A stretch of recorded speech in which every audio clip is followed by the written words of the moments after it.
Tablero, tu canal para aprender estrategias y jugadas que te van a sorprender. Con pasión y visión, aquí vas a crecer. El ajedrez es arte, ven y vamos a vencer.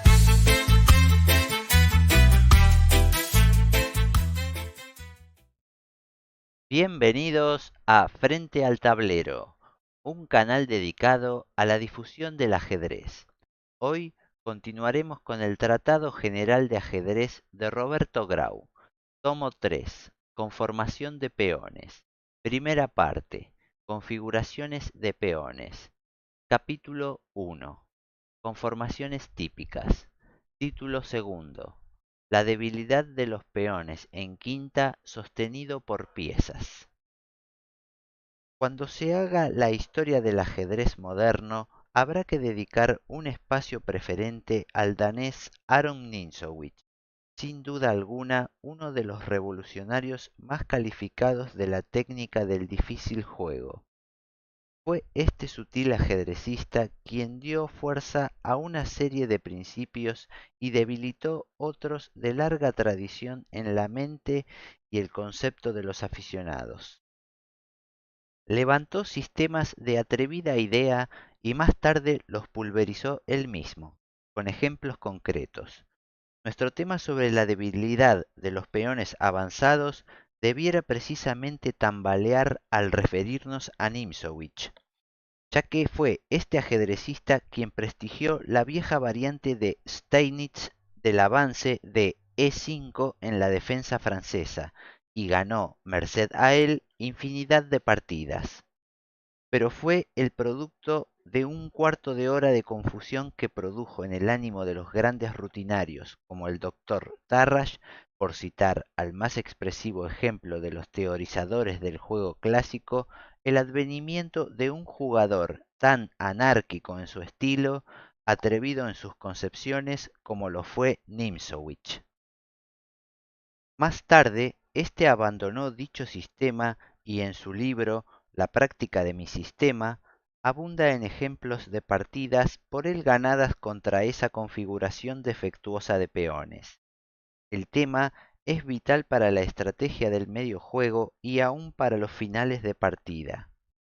No se trata de probar que el peón de E5 es malo en todas las variantes, ni mucho menos.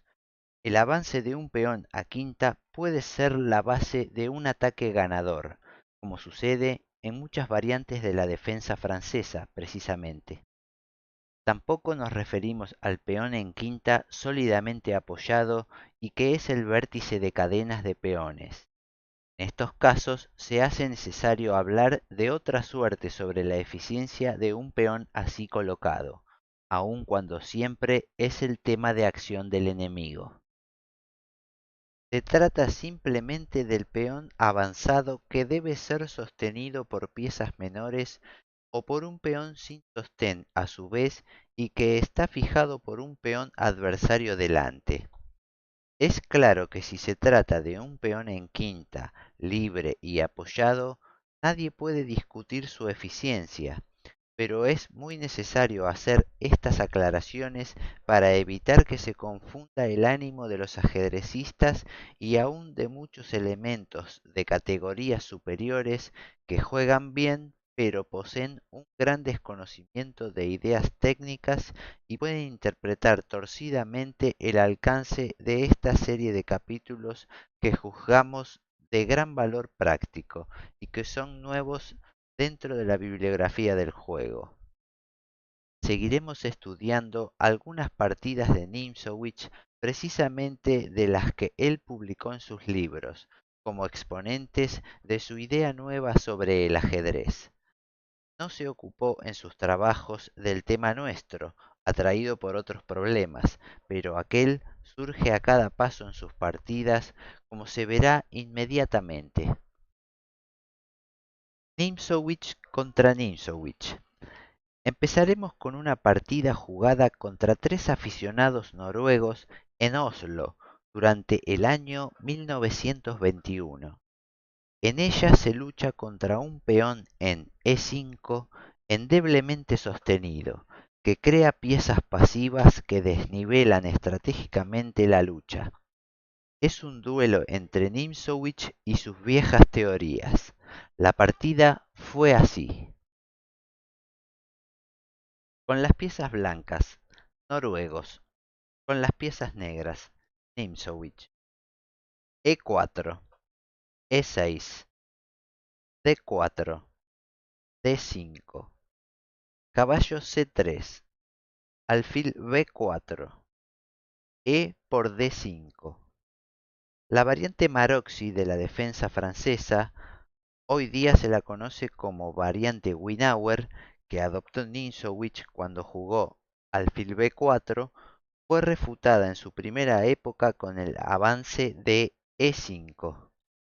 Pareció excelente por una serie de detalles tácticos valiosos, pero la experiencia, que suele ser inexorable, mostró lo precario de esa posición del peón de E5, cuya base es minada inmediatamente con C5. Se adoptó entonces como el sistema más racional la variante del cambio central, especulando con el hecho de que si bien se libera el alfil negro de C8, se torna inocua la actividad del alfil de B4, que no puede ser cambiado por el caballo de C3, so pena de convertir en débiles las casillas negras laterales al peón de D5, que son C5 y E5. El alfil debe, por lo tanto, replegarse oportunamente a D6 perdiendo un valioso tiempo. Las negras continuaron con E por D5, caballo F3, alfil G4, alfil E2, caballo E7, enroque, caballo B C6, alfil F4, alfil D6. Las negras tratan de oponer al alfil rival su propio alfil, ya que alfil por C3, si bien doblaría los peones blancos, haría de las casillas centrales negras puntos muy débiles. Las blancas continuaron con caballo E5. El mismo Nimzowitsch reconoce que técnicamente la jugada exacta era dama D2, apoyando el alfil para seguir luchando por el dominio de la casilla E5 de manera pausada. Se trata de una leve ventaja posicional, pero real. En cambio, ahora la lucha se confunde y las blancas, sin necesidad, colocarán un peón central en quinta, que irá exigiéndoles la creación de otras debilidades. Es claro que transitoriamente la posición parece muy buena, pero para una vista muy afinada no era así, como la propia partida se encarga de mostrar. Las negras continuaron con alfil por E2, caballo por E2. No se puede dama por E2 por caballo por D4. Las negras continuaron con alfil por E5, alfil por E5, caballo por E5, D por E5, dama D7. El desnivel imperceptible. Y ahora tenemos una posición típica.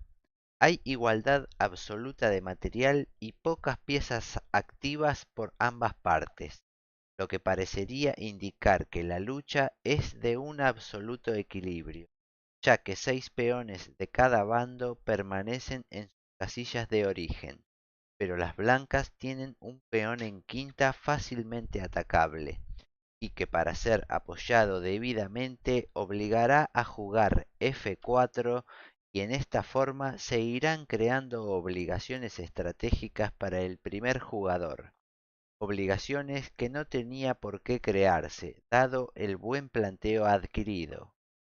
Las blancas continuaron con F4, enroque largo, C3, rey B8. Una precaución necesaria en casi todas las posiciones del enroque largo.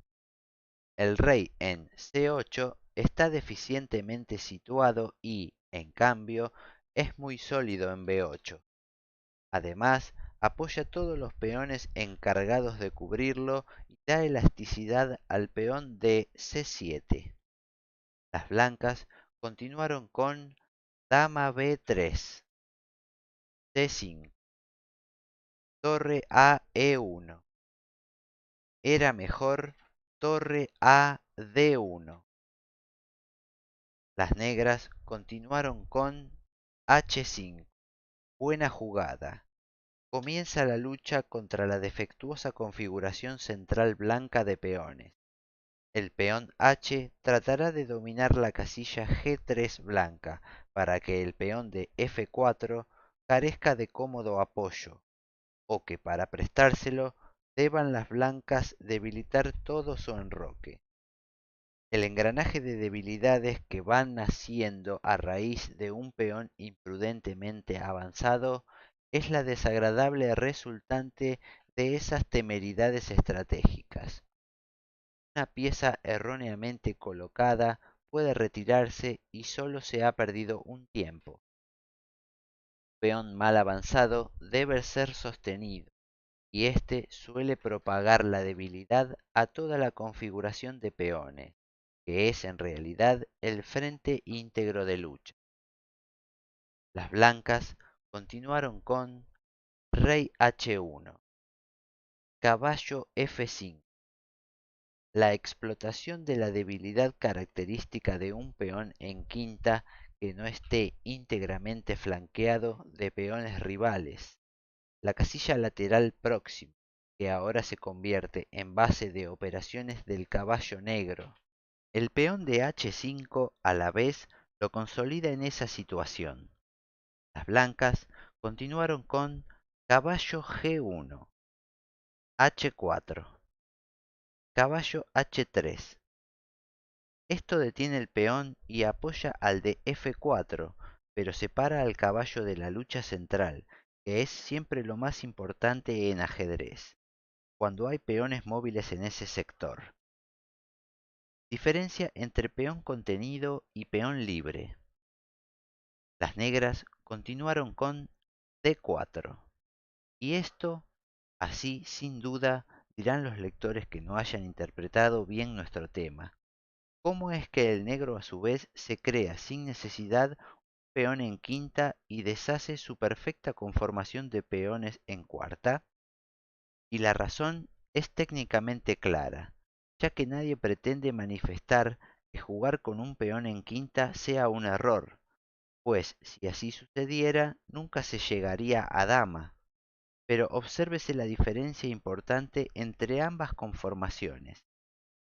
Mientras el peón en D4 de las negras es libre, ya que ningún peón rival lo puede contener en su marcha y está apoyado cómodamente por tres piezas, el de E5 de las blancas, a pesar de estar apoyado, no puede ser avanzado en este momento por la variante ganadora que surgiría si E6 con F por E6, dama por E6, no torre por E6 por C4, buena jugada, seguido de caballo E3 ganando calidad. Volviendo a la variante, luego de dama por E6, D3, dama por D7, torre por D7, torre F3, para evitar D2, seguido de caballo E3. Volviendo a la variante, luego de torre F3, D2, seguido de torre HE8, ganando. Además, las negras explotan la deficiente situación del caballo blanco radiado de la acción central. Sin duda, de haber podido poner las blancas ahora un caballo en D3, no hubiera avanzado Nimzowitsch su peón. Las blancas continuaron con C por D4, C por D4, dama D3, caballo E3, torre F2, dama D5, La fuerza de las piezas centralizadas, que es, en realidad, la base de la escuela de Ninšović, se hace notar con claridad. Las negras tienen un peón en quinta, pero libre, por lo tanto magnífico, contra otro en quinta, apoyado, endeblemente, por cierto, carente de peligrosidad y que puede ser destruido apenas el caballo salga de h3 por medio de la maniobra típica de g5 o de f6, eliminándolo, abriendo líneas y quebrando el sostén.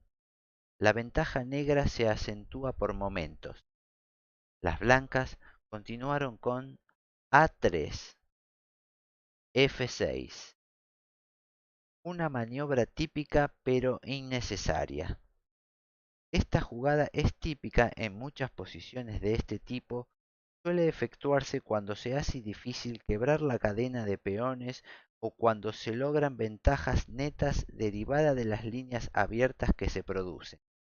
En este caso, las columnas E y G, sin embargo, en este momento no era necesaria, ya que tanto con torre H E8, primero amenazando F6 para seguir, si entonces E por F6, con caballo por G2, con agresión a la torre y la amenaza de caballo por F4, jaque, así como con A6, seguido de dama B5, para eliminar la dama y valorizar el peón de D4.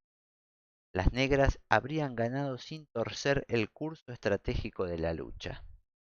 Las blancas continuaron con E por F6, G por F6, F5, buena jugada. Esto es lo que Nimzowitsch previó al cambiar los peones. Sabe que las blancas deben poner otro peón en quinta, detenido absolutamente en su acción por el peón de F6, y solo defendible con piezas, ya que el peón de H4 evita que el peón G actúe en un final como buen elemento de sostén. La jugada era forzada por la grave amenaza de torre H G8, que presiona seriamente el peón de G2 y hace valer el dominio de la columna abierta. Negras continuaron con torre H G8. Esto no es lo mejor. Habría sido decisivo torre H E8 por la amenaza y caballo F4 de G4. Buena jugada. Y si, en cambio, torre F E2, entonces caballo por G2. La jugada del texto permite al blanco reaccionar y defenderse bien durante largo rato, y de no contar ese maldado peón de F5, sin duda no habría ganado Nimzo, pero un peón en quinta sin buen sostén de peones es siempre un grave mal orgánico de las posiciones, y esto puede dar el triunfo al negro a pesar de sus desaciertos tácticos actuales. Las blancas continuaron con caballo F4, dama C6. Aún era mejor dama por F5, a pesar de la réplica dama por F5, y si caballo por F5, entonces caballo H5. El análisis de esta variante que da Nimzowitsch en toda su magnitud es largo y complejo, pero escapa un poco al tema que estamos tratando. Lo que nos interesa ahora es ver cómo hace para ganar el negro basándose en el peón de F5 débil contenido en su marcha. El peón negro de D4 puede ser débil, pero en cambio es libre en su marcha o esclaviza para que lo detengan a una pieza de gran valor. Las blancas continuaron con caballo G6, torre de E8. Nimzowitsch se equivoca. A esta jugada le pone Nimzowitsch un signo de interrogación.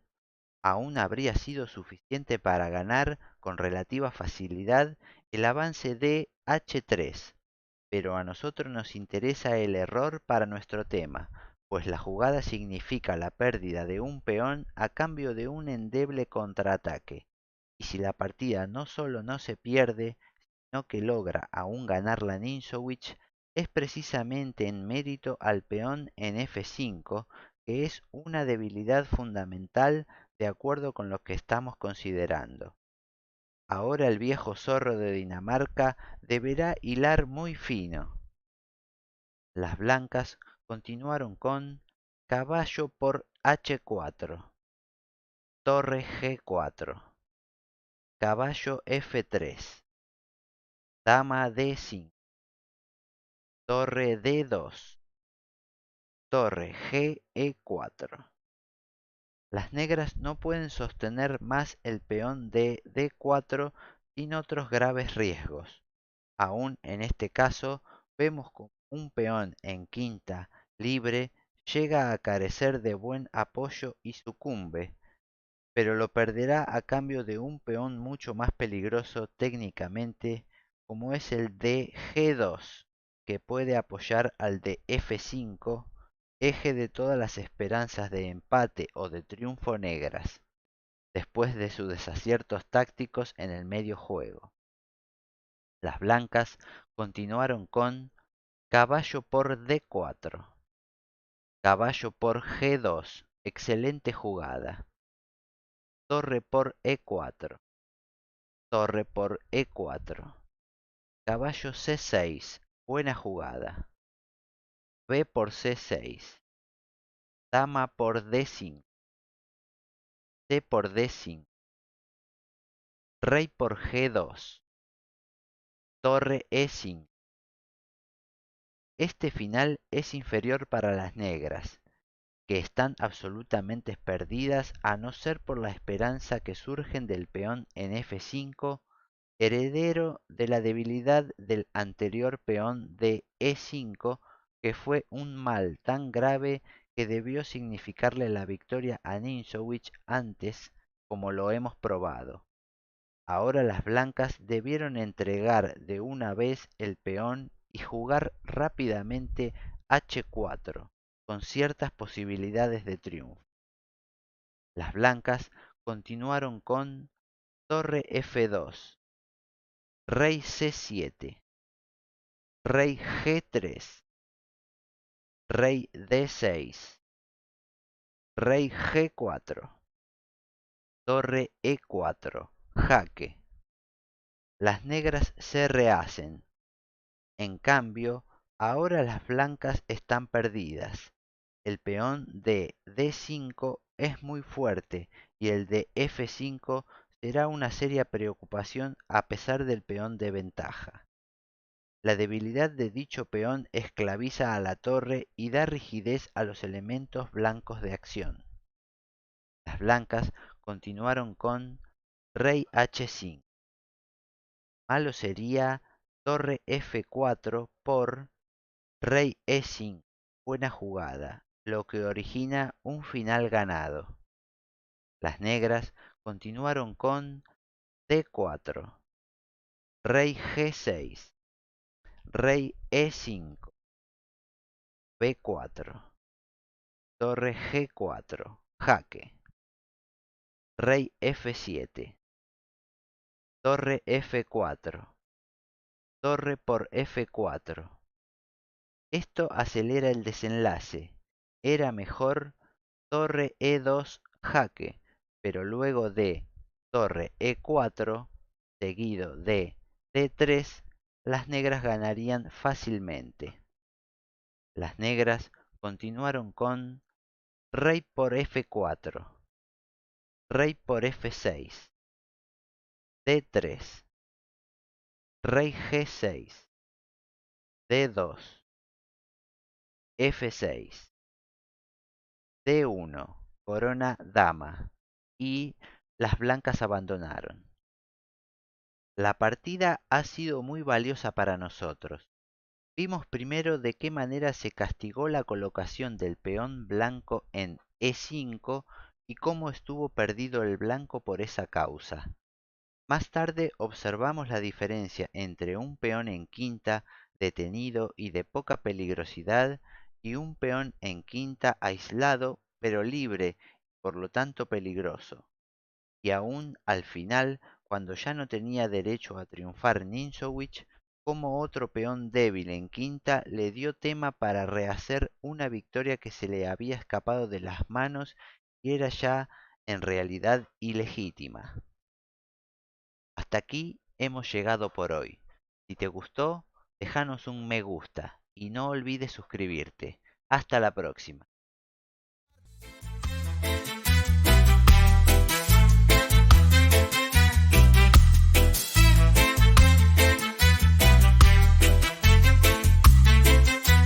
Frente al tablero, tu canal para aprender estrategias y jugadas que te van a sorprender. Con pasión y visión, aquí vas a crecer. El ajedrez es arte, ven y vamos a vencer.